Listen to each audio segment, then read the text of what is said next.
There's a life before you got sick. There's your life during the illness, where you're dealing with symptoms and flare-ups. It's really negative. Doctors looking at you like you're crazy, just feeling that isolation, feeling like you're the only one in the world going through this, which is a very challenging life. But it's a life where you have so much growth. And once you master that life, come out of the illness, once you learn about your nervous system and do all the things you need to do to get out of that state, well, then it's your third life. And that third life is so much better than your previous life. You're able to take all the lessons from recovery into that third life and really live a life of thriving health and surpass anything you thought possible once you get there. I can take on anything now in my life. I'm now currently living a life in which I never thought I would be able to ever live again.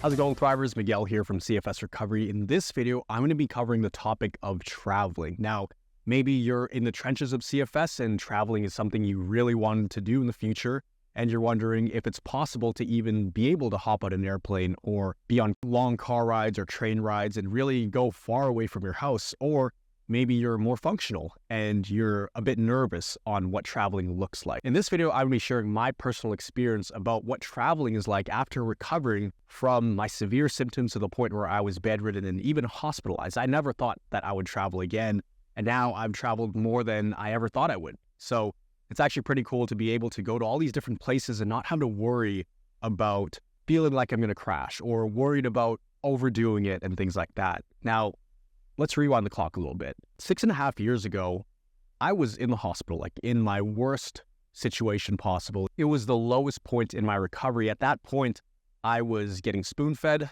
I couldn't even go to the washroom on my own. I was literally in a hospital bed and they didn't know what was going on. And in the last 6 years, actually really just in the last year, I've traveled to about almost 10 different places, hopped on planes, drove to a different city, took train rides in different continents, and I've had zero symptoms through all of this. Now, it took a long time to get there. Well, I say relatively long time, but this is 6 years later after recovering. But after I was released from the hospital, it was 3 months when I hopped on a plane. So I basically went from completely bedridden to hopping on a plane to another country in about 3, probably closer to 4 months.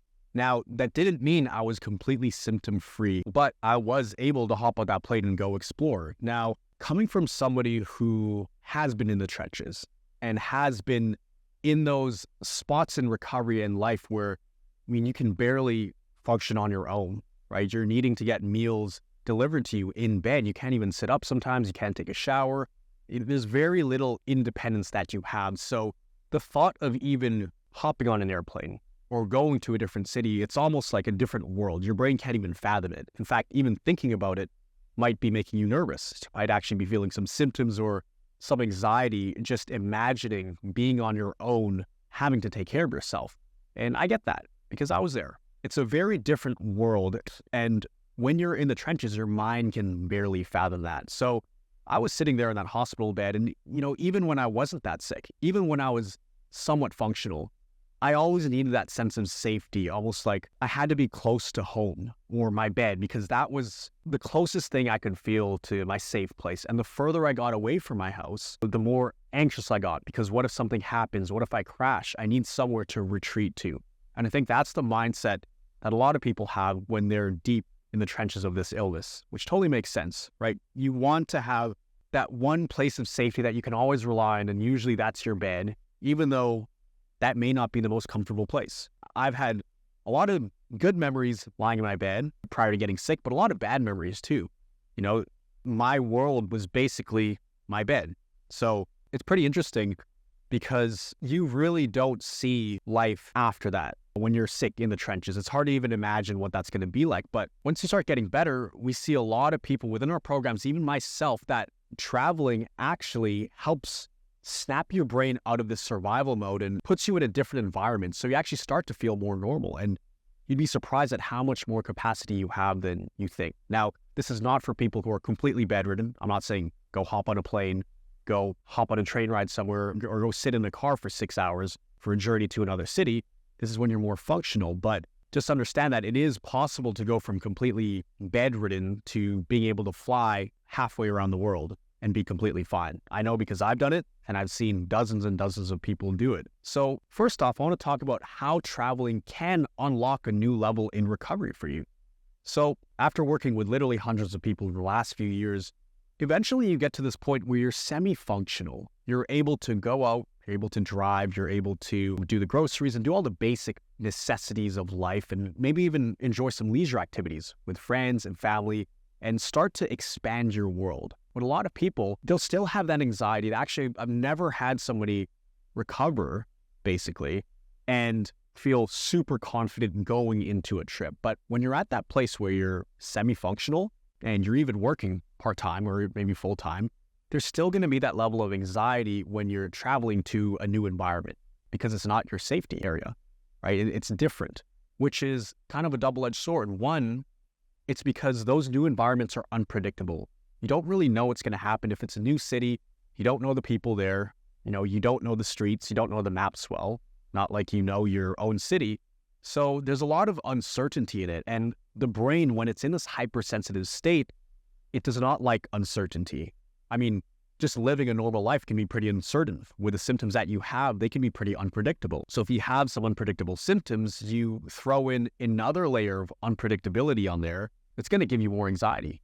But what we found is that in introducing new environments into your life, new cities, new people, new cultures, signs with different languages on the road, being around people who speak different languages, it almost triggers a part of your brain that kind of snaps you out of this survival mode. It just turns on a different part of your brain where your brain kind of forgets to be stuck in this pattern of constant symptoms and constant flare-ups. So we've seen a lot of people, they'll be recovering and their progress is increasing and increasing. It's going up. And then they kind of hit this plateau. And then for a lot of people, we actually suggest they go do something completely new. Some people actually have a trip that they had planned a year ago or several months ago, and they're nervous about getting on that plane or getting in that car. But the moment they touch down in that new city or that new country, it's almost like the symptoms disappear. I can't fully explain it, but we see it happen time after time.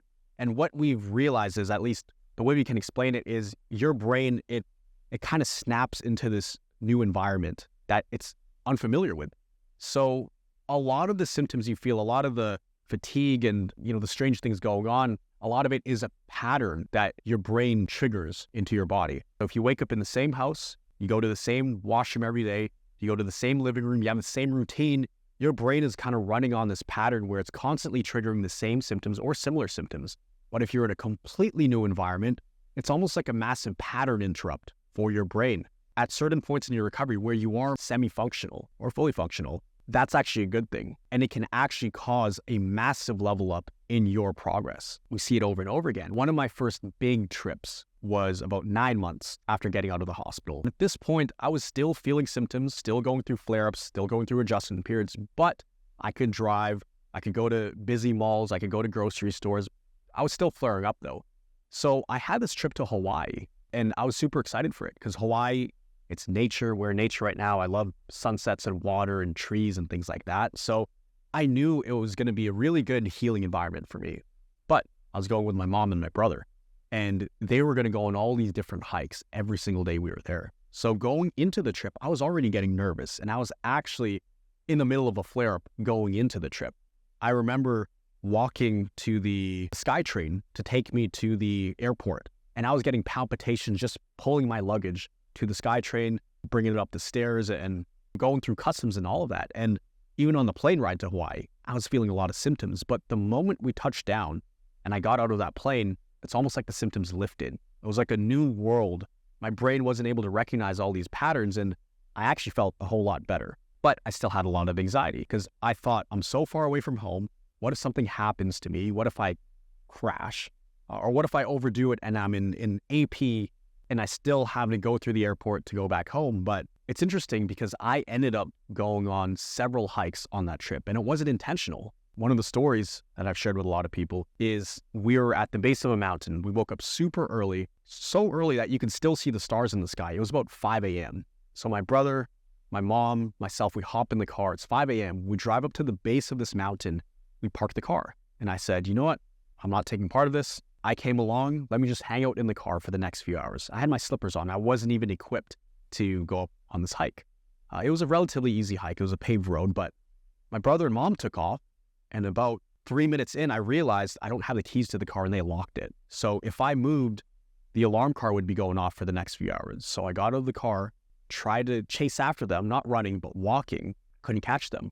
So at 10 minutes in, I was getting all these palpitations and, I was thinking, this is not good. I'm walking up the mountain, my heart's pounding, I'm getting shortness of breath. I remember it like it was yesterday.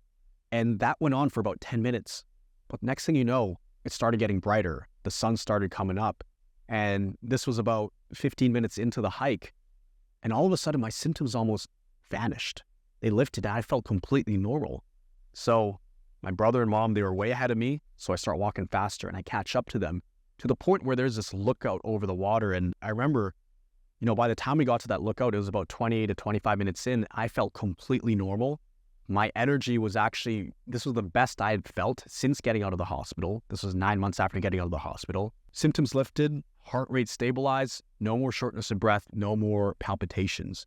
And I think a part of the reason that this worked was because I didn't have time to anticipate the fact that I was going on a hike. If I knew I was going on a hike, I would have been freaking out and overthinking it, thinking of all the different possible scenarios. But because it was so spontaneous, I didn't have time to overanalyze and overthink and build up that anxiety. So by the time I got to that mountain or to that lookout point, I was feeling great. And that's when I realized different environments can actually pull you forward in recovery and cause you to level up. And the next day, I actually felt fine as well. So we went on another hike and then another hike and then another hike. I think I went on 4 or 5 different hikes over that 9-day period. And by the end of the trip, it almost unlocked this new milestone in recovery for me. I realized that I wasn't as fragile as I thought.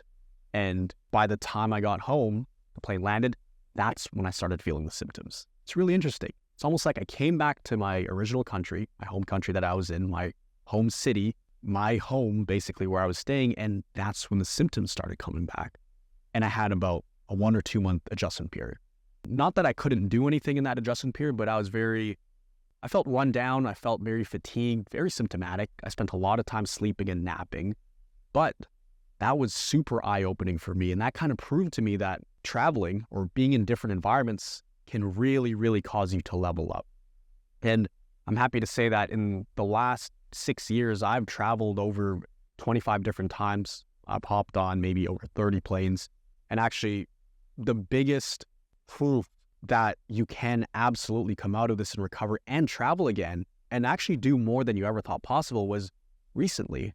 I actually traveled to Europe. I'm from Canada.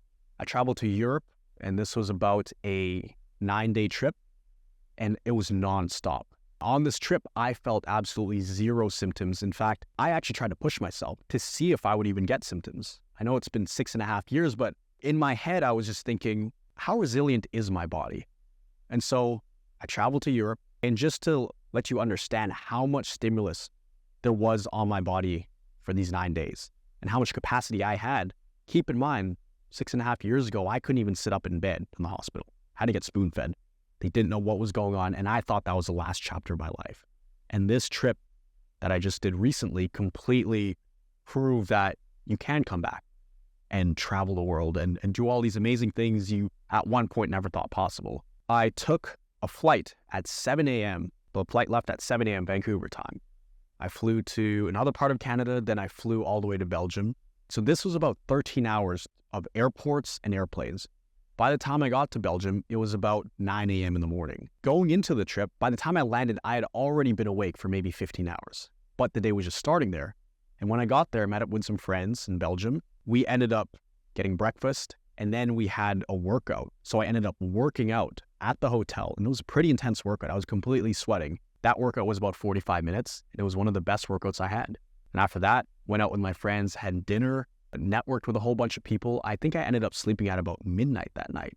So I had been awake for probably more than 24 hours, and I woke up the next day completely fine. This is just another one of those things where it's like when you're in a different country, in a different environment, it's like your brain snaps out of this anxiety mode or survival mode. I was already fully functional. I was already fully recovered, but I thought I'd get at least some symptoms. I thought maybe a heart palpitation here and there, maybe some old remnants of CFS would maybe make an appearance, but that didn't happen. So that was the first day.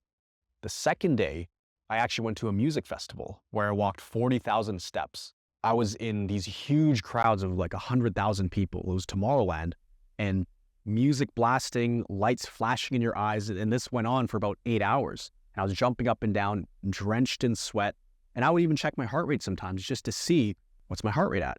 Sometimes it was at 130, 140. And by the end of the night, I was completely fine, which was amazing. And then so a few days go by and I'm in Belgium and I realize, you know what? We have a lot of German thrivers in the program.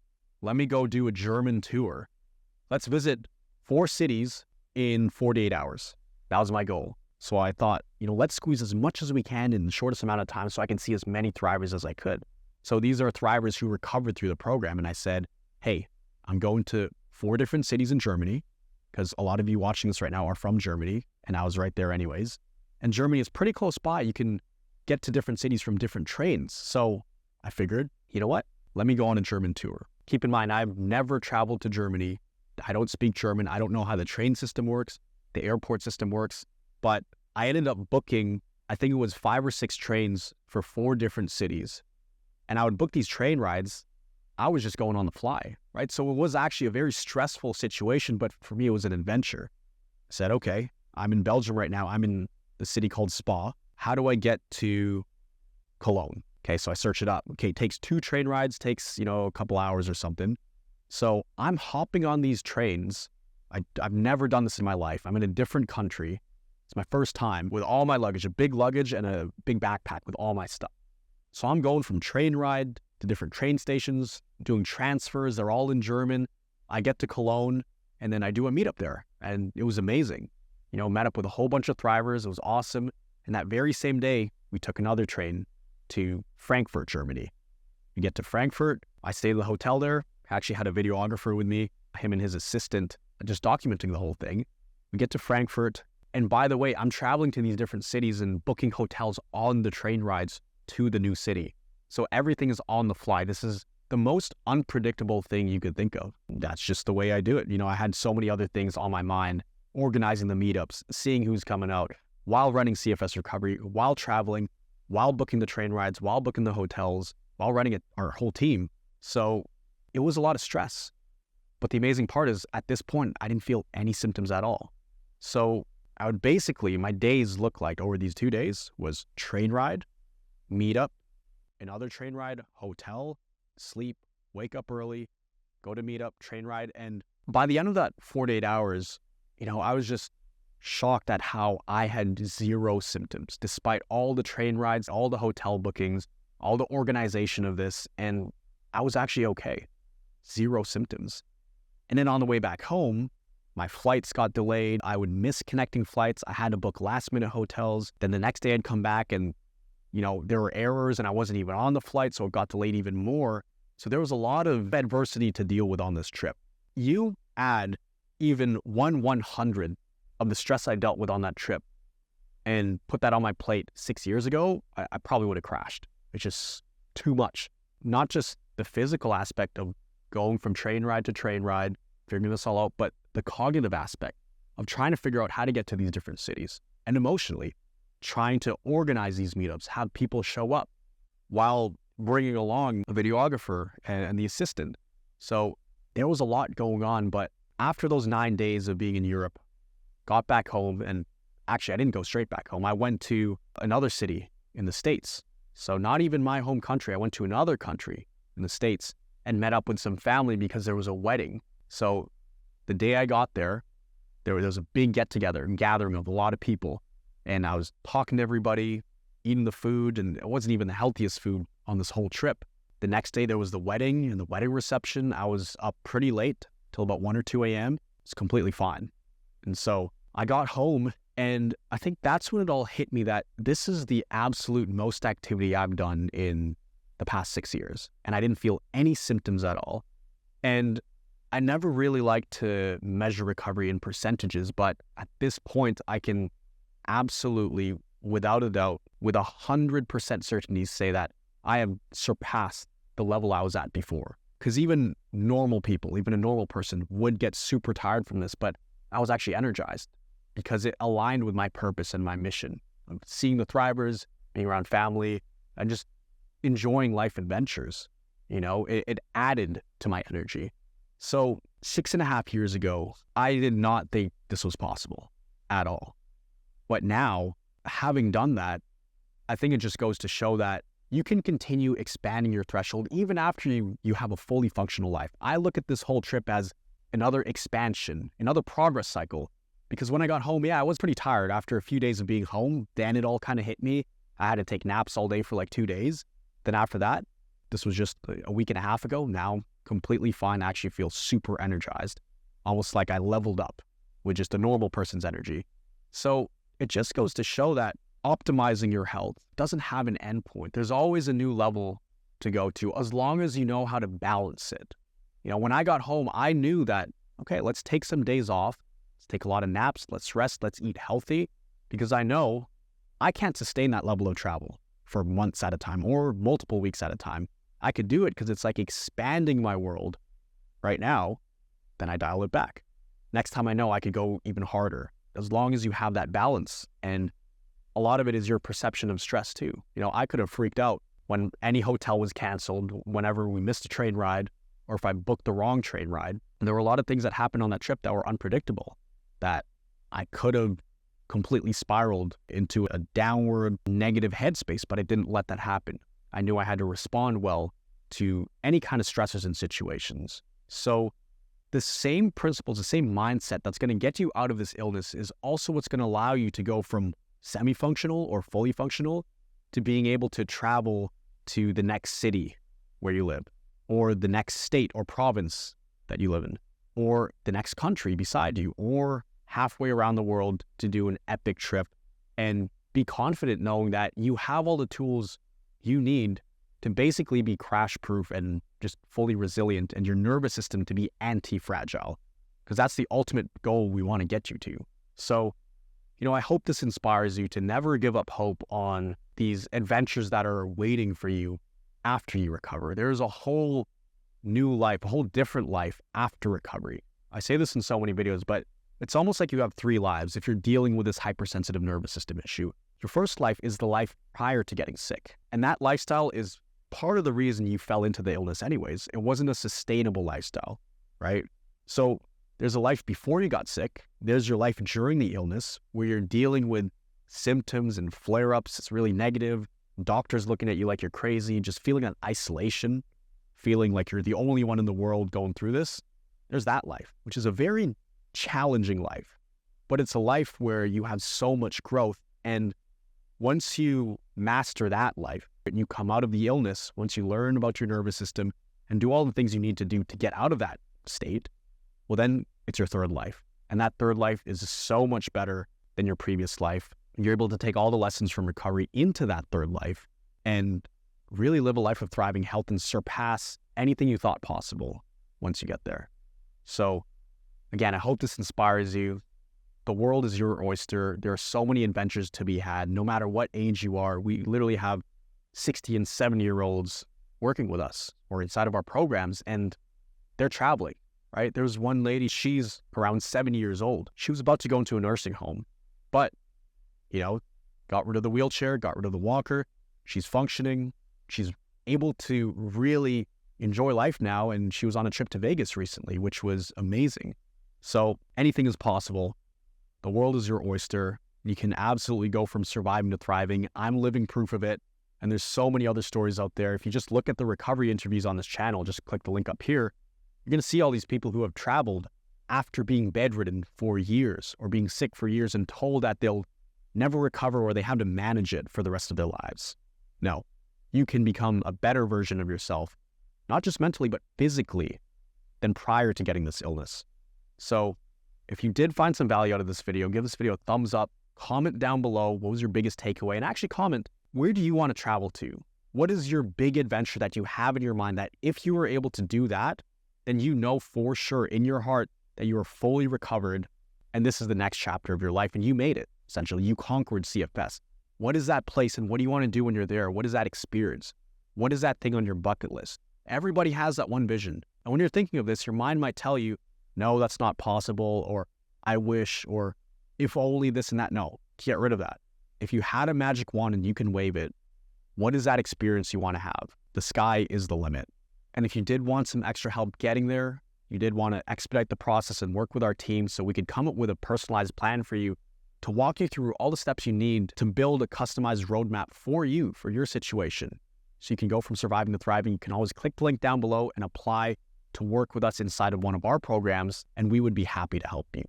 Always remember, you are a thriver and you are just one mind shift away from living a life with thriving health.